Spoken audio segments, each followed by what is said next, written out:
I could feel myself quickly being enveloped by the comfort of the sofa. I'll rest for just 20, maybe 30 minutes, and I'll switch with Kelly. With that thought, I drifted off to sleep. Instead of just 30 minutes, I ended up sleeping for nearly an hour. This is my life right now. My body is exhausted, but I don't consider myself unhappy. Though Tom doesn't help much, he works hard. Kelly is dutiful, and Grandma is a wonderful person. I had no intention of complaining. I didn't think this lifestyle would last forever. We could all feel that Grandma's time was limited, so I wanted to focus on caregiving to avoid any regrets. Then one day Tom came home and said, "Hey, I got this from work," handing me a travel voucher. "Oh, what's this? Did you do something nice?" "I got it from my boss. It's probably his way of telling me to take a break, even though he knows I'm always busy." "But that's great. Let's go." "Yay, let's go somewhere nice," Kelly exclaimed upon hearing the conversation. When I suggested it, Tom sadly shook his head. "I can't go, but it's a shame to waste it, so you and Kelly go. You should take a break too." I was surprised to hear him say such kind words, as he had never done so before. Of course, I wanted to go on the trip, but I had concerns.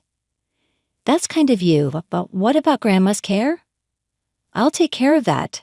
I should be the one looking after Mom anyway." Kelly and I exchanged glances. Unexpectedly, I was happy that Tom had offered to help, but I was unsure if it was a good idea to leave him in charge of caregiving since he wasn't used to it. Kelly seemed to feel the same way and asked worriedly, "Hey, is Dad really okay with this? He hasn't done much caregiving before." Tom seemed a bit offended and retorted, "Don't underestimate me. I can handle it. Hey, maybe we should just cancel the trip. It would be tough if something happened. You guys are being too noisy." Suddenly, Tom started to get angry. "What's the problem? I'm trying to be nice here and you don't trust me. You think I'm unreliable." "What do you say?" "I'm sorry. I didn't mean it like that. We didn't mean any harm." Seeing us frightened, Tom smiled with satisfaction. "That's right. You don't need to worry. It's just 1 night and 2 days. I'm not asking you to travel around the world." With that said, we couldn't respond. "Well then, since it's a rare opportunity, should we go?" I was somewhat uneasy about Tom's insistence on us going on the trip, but not wanting to upset him further, we decided to go. The destination was a tourist spot not too far from here, and we managed to stay at a decent inn. I was worried about Tom's mom, but Tom was no child. He should manage. If something happened, he would contact us, and there were ways to return quickly. Moreover, a cold wave had brought heavy snow, turning the surroundings into a beautiful snowy landscape. Kelly seemed to enjoy it, but being the serious girl she is, brought her study materials to the room. We strolled through the quaint snow-covered countryside town, enjoyed the pleasant hot springs, and savored delicious meals. After 2 days, we were fully refreshed and bought souvenirs for Tom and his mother before heading home. We could have gone straight to our house, but since Tom's family home was closer, I decided to deliver the souvenirs to his mother first. I had informed Tom in advance that we were heading to his family home, but upon arrival there was no sign of anyone around. It was getting dark and not a single light was on, making everything eerily quiet. Something seems off. Indeed. I wonder what happened. Be careful where you step. We tread carefully through the snow, making sure not to slip on the ice, and opened the sliding door to the family home. Inside, there was a sense that people had been there just before, but it was dark and items were scattered all over the floor. It looked as if someone had hurriedly left the place. "Mom, this is kinda scary," Kelly said. "Do you want to wait outside?" However, Kelly shook her head, so we cautiously entered the house. "Hello, it's Tabitha." I called out loudly, but no response came. We continued carefully toward the back and opened the room where Tom's mom was likely sleeping. It was chillingly cold inside, as if it wasn't even indoors. Looking further in, we saw Tom's mom wrapped in a blanket with a pale face. "This can't be happening, Mom." I rushed to her side to speak to her, but her body was ice cold. Yet there was a faint breath and she groaned in response to my call. "Kelly, call an ambulance," I shouted to Kelly, who stood frozen at the door. Looking around the room, I noticed that the window was inexplicably open. No wonder it was so cold. I hurriedly closed the window, turned on the heat, and wrapped my clothing around Tom's mom. "Mom, she'll be okay. Help is on the way." Just then, I faintly heard the sound of sirens. What? They're already here? Can't be. But as the siren sounds grew louder, they stopped right in front of the family home. Emergency responders rushed in through the entrance. "Mrs. Johnson, Dorothy Johnson, are you okay?" Hearing that, I breathed a sigh of relief. "Oh, thank goodness, she's here. Please come quick." Hearing my voice, the responders came to the room immediately and began administering care to Tom's mom. "Oh, this is hypothermia. We need to transport her immediately. And you are?" "I'm Tabitha Johnson, her daughter-in-law. And who is this?" "This is my daughter Kelly." "I see. So will your daughter accompany you? Is that all right?" The paramedic seemed to be looking at me with a hint of suspicion. I suddenly had a bad feeling. "That's fine, but why?" "I'll explain that in a moment." A man in a suit entered the room and showed me a police badge. "Police? What's this about?" "We'll be transporting her now, so we'll leave the rest to you." "Mom," Kelly looked at me with a face about to cry. I was confused but tried to stay strong. "It's okay, Kelly, I'm fine. You should stay with your grandmother." Kelly nodded and then boarded the ambulance heading to the hospital. "So, Mrs. Johnson, could you please come with us to the station?" Hearing "to the station," my heart skipped a beat. I never imagined I'd hear such a line outside of a drama, especially when I hadn't done anything wrong. Wait a minute. Why is this happening? Your husband Tom made a report. He said his wife was trying to harm his mother. When we arrived, we found the situation. Hearing his explanation, I felt the ground sway beneath me. If anything happened to my mother-in-law, could I be considered a suspect? That's not true. It's a misunderstanding. "Please investigate properly," I pleaded desperately, but he responded wearily. "That's why we want you to come to the station." Without any ability to resist, I was placed in a police car. After living honestly for over 40 years, such an unforeseen event was unfolding. Wrapped in despair, I looked outside to see the snow-covered ground lit colorfully by traffic lights. Seeing children playing joyfully in the snow, I couldn't help but shed tears. The snow that seemed so delightful during our hot spring trip now felt unbearably cold. As I started thinking about the future, I suddenly became scared. I could visualize news footage of me being covered. The person you see on the screen now is the suspect, Tabby Johnson. Miss Johnson is suspected of attempting to harm her bedridden mother-in-law and was arrested yesterday evening. What would become of Kelly if that happened to me? Being branded as the criminal's daughter could ruin not only her exams but her entire future. But I am innocent. Thinking this, my heart rate suddenly increased and I felt an urge to flee right there and then. I felt like I was going insane but desperately tried to control myself. Act impulsively now would only confirm their suspicions. A thorough investigation should quickly reveal my innocence. So for now I had no choice but to comply. The police car slowly moved through the snowy roads. Finally at the police station, I was taken straight to an interrogation room. "Please explain what you were doing until now." "I was on a trip with my daughter. We returned in the evening." "Is there anyone who can verify your story?" "We stayed at an inn, so they should be able to confirm it." I tried to maintain a composed demeanor. Appearing too frantic could make me look guilty. "Was it usually your husband who took care of her?" "I have been the caregiver. My husband only took care of her these last 2 days." "Understood. We will look into that." "And what about my husband? How is he?" "Actually, he is currently missing." "Missing? Why?" Hearing that Tom was missing made me anxious. What could have possibly happened to him? "We are currently searching for him. We believe he will be found soon." "So what happens to me now?" "Unfortunately, you'll need to stay in the detention center for today." "That's outrageous. I haven't done anything. I understand, but we must consider all possibilities. You are still a suspect. If released, there's a chance you could tamper with the evidence. I felt like everything was going dark before my eyes. I was being treated like a complete criminal. Was I going to be taken to prison without even going home?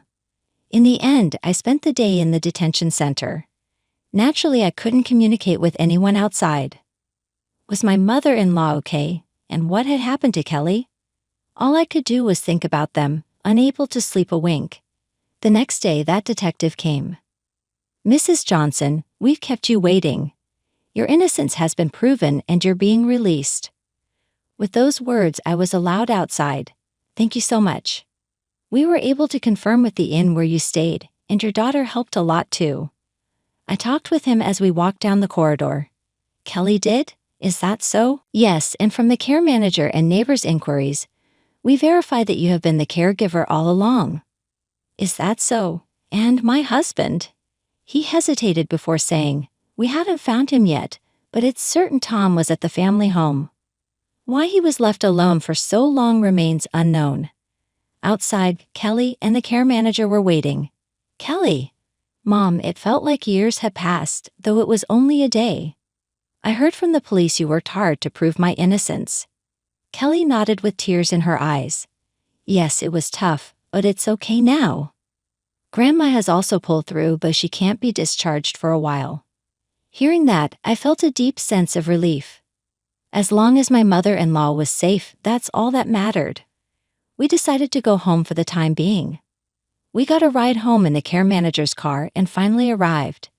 It seemed like Kelly had already brought the luggage from the family home. After saying goodbye to the care manager and organizing the luggage, I suddenly felt a wave of exhaustion. Really, what is he up to? It makes no sense why we went to the hot springs in the first place. I'm exhausted too. Let's take a rest. We both lay down, trying to sleep. It was just past 1 p.m. Having not slept at all the previous day, I quickly felt drowsy. Then the doorbell rang. I jumped up and checked the monitor, only to see that detective standing there. "Mrs. Johnson, I'm sorry to come unannounced." I immediately opened the front door. "What is it?"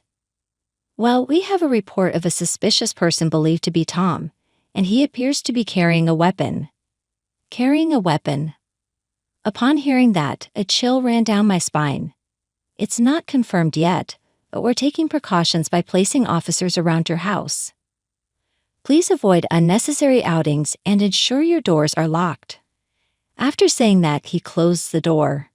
I quickly explained the situation to Kelly, and we checked all the locks in the house.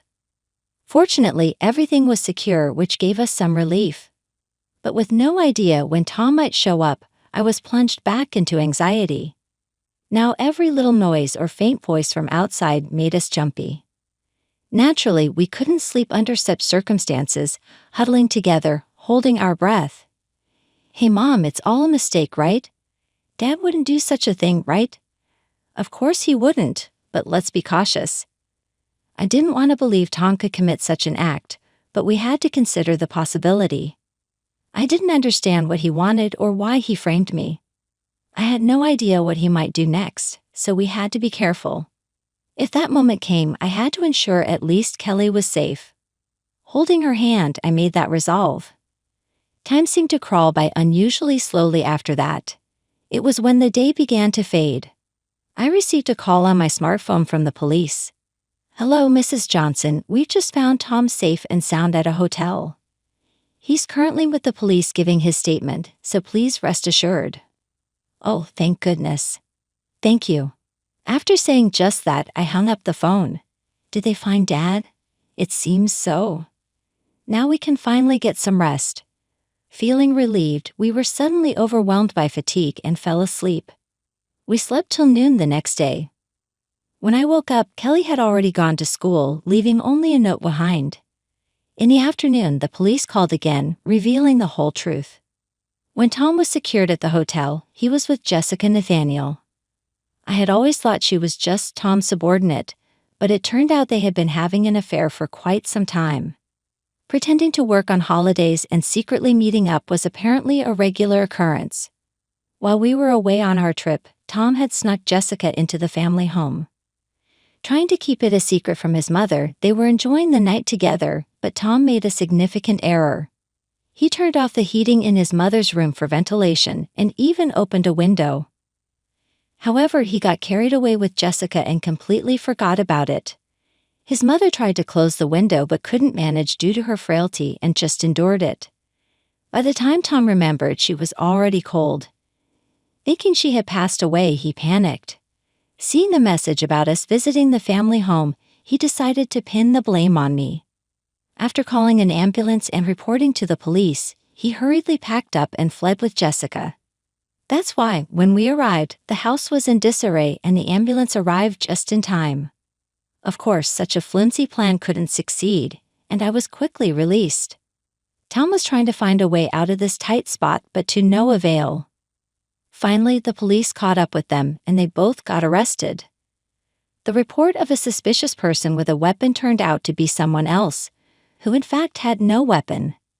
It was a troubling story, but I was truly relieved that we were safe. However, after hearing everything, I was deeply furious with Tom. Not for shirking the caregiving or having an affair, although those were unforgivable too.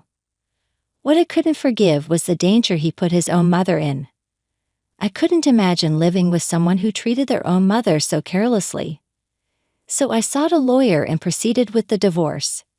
Since Tom and Jessica were arrested for criminal negligence resulting in death, the divorce proceedings went smoothly. I successfully divorced and claimed substantial compensation. Jessica's parents apologized and covered the compensation. In addition to the property division, I made sure Tom paid the remaining child support for Kelly's college expenses. Though the sentence for both was somewhat reduced since his mother survived, they still received suspended sentences. Naturally, they lost their jobs, and given their actions were now public knowledge, they couldn't show their faces for a while. Tom was even disowned by other relatives, not just his mother. His future seemed destined for solitude. So it all worked out, but I was very giddy because so much had happened in the past few months. His mother stabilized and was discharged, and we started living as three again. I hate to cause you trouble again. I'm quite stubborn, aren't I? She joked, showing reluctance towards being cared for. What are you talking about? You shouldn't worry about such things. But you're divorced now. Doesn't that make me a stranger? You shouldn't waste your time on me. Legally, maybe, but the debt of gratitude we owe you remains unchanged. We're family till the end, right, Kelly? Yes, of course.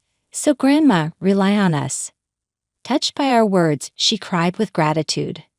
Thank you, I'm indeed blessed to have lived this long. Life went on peacefully after that, with no major incidents. His mother was stable, and Kelly successfully entered college. We hoped this pleasant life would last forever, but it wasn't to be. Years later, my mother-in-law's health declined further, and on a warm spring day she peacefully passed away. Her face was serene, making me hope I had repaid her kindness in some way. We conducted the funeral solemnly and bade her farewell without incident. Tom appeared at the funeral, but we didn't speak. If he's living safely somewhere, that's all that matters. While sorting through his mother's room, Kelly and I found a will she had secretly written. In it, she thanked us and gave us all her assets.